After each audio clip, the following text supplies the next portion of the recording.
Man, I love this grinder. I didn't always have this grinder.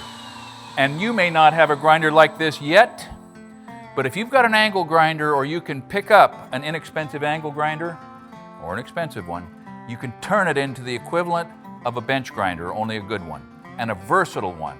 And not only that, but you can then take your versatile bench grinder and turn it back into an angle grinder. Buddy, that magnifies your capacity in any shop. First thing you need is a piece of wood, 1x. 3/4 of an inch is what I'm using. A hardwood is preferred because you're making a machine, but if softwood is what you've got, use it. This is a piece of knotty alder, and to fit my grinder, I'm going to cut off, maybe 11.5 inches. I think that's going to be pretty close to something that'll work. Let's see how we do.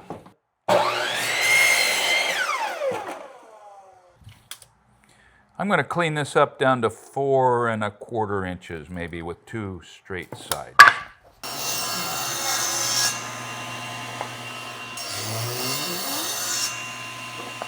This is a little woodworking project, and it doesn't have to be perfect, but it needs to be strong. We want this board to be clampable in a vise and securely held to whatever angle grinder you happen to have. They're all different. And so the next step is to identify the profile that needs to be cut onto this piece so that it fits, and the precise center of the handle aperture. I mean, these things are made so that the handle, which is important, can go either left or right. Once you get this made, it will fit either left or right. We're going to put it right there and see if we can make this thing work. This is a contour gauge. I use it about once every 10 years. And every time I get it out, I think, hooray, I get to use it. And then I think, wait a minute, how do I use it? Let's see how we do here. We're going to move it up there. That bolt hole is a very permanent reference on where everything goes. We're going to push it in till we have the contour faithfully represented. Then we're going to bring that out. Yes, okay, that's like that. Let's do this.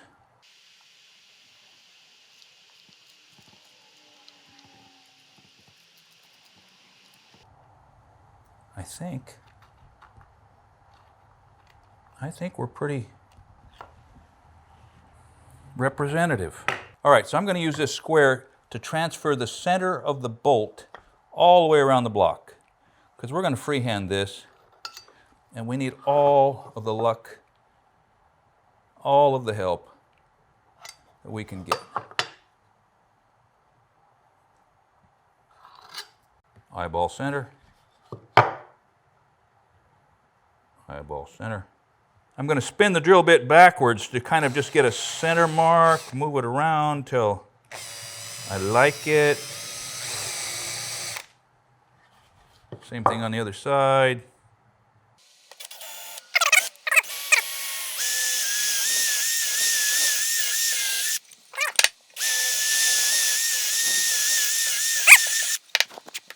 Look at that, sports fans.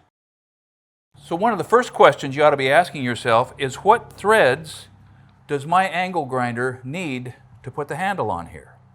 Well, this particular DeWalt uses a 3/8 16 pitch thread. Have you seen these? This will show you the thread and the pitch and the size, metric and English, metric and imperial, metric and SAE, for most standard sizes. I think I spent $7 for that, and it has saved me a lot of headache. Anyway, a little oversized, 64th over, so what is that? Doesn't matter. We're going to get bogged down in that. That's the size. Let's see if we can retrace our steps.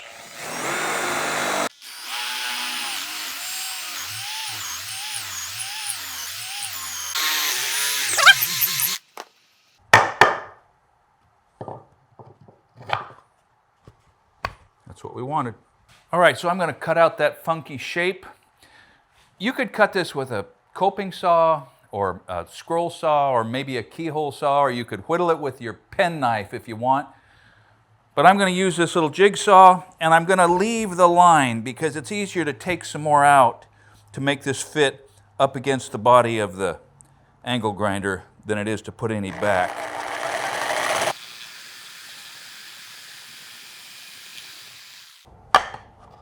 Oh, look at that, we're close. We are probably going to be close enough for what we're making. So we did pretty good. I mean, it's not cabinet work, but it's a tool appliance. Now we want a big hose clamp to wrap right around the body of this thing and through that jig so it can be sucked down really tight. It's different on every grinder. I'm going to run that thing across right through here. So let me put a center line about like that. And I'm going to come up, oh, maybe about that much. I'm going to drill a couple holes at the end and then connect it with a jigsaw, and we're going to clean this up, see what we've got. Plenty big.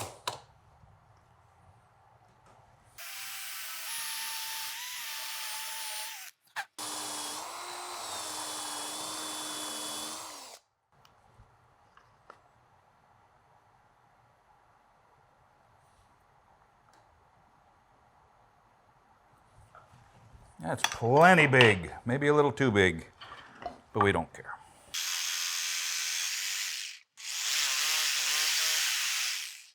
So those of you who are wondering why in the world I would make a hole big enough to pitch a dog through to run a hose clamp through, it's because I want to route the edges of that.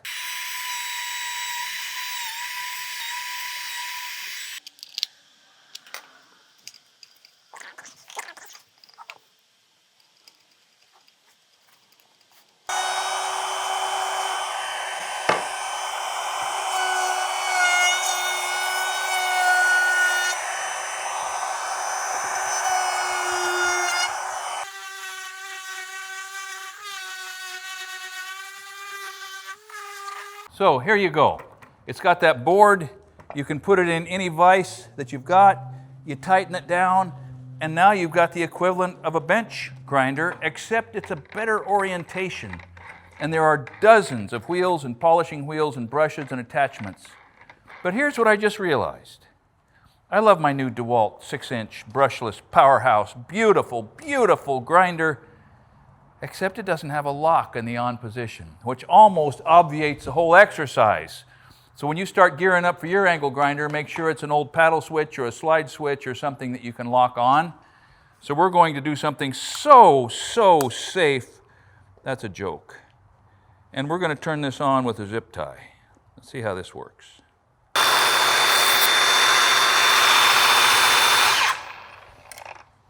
In this case, I want this grinder spinning the other direction, so it's easy to swap it around.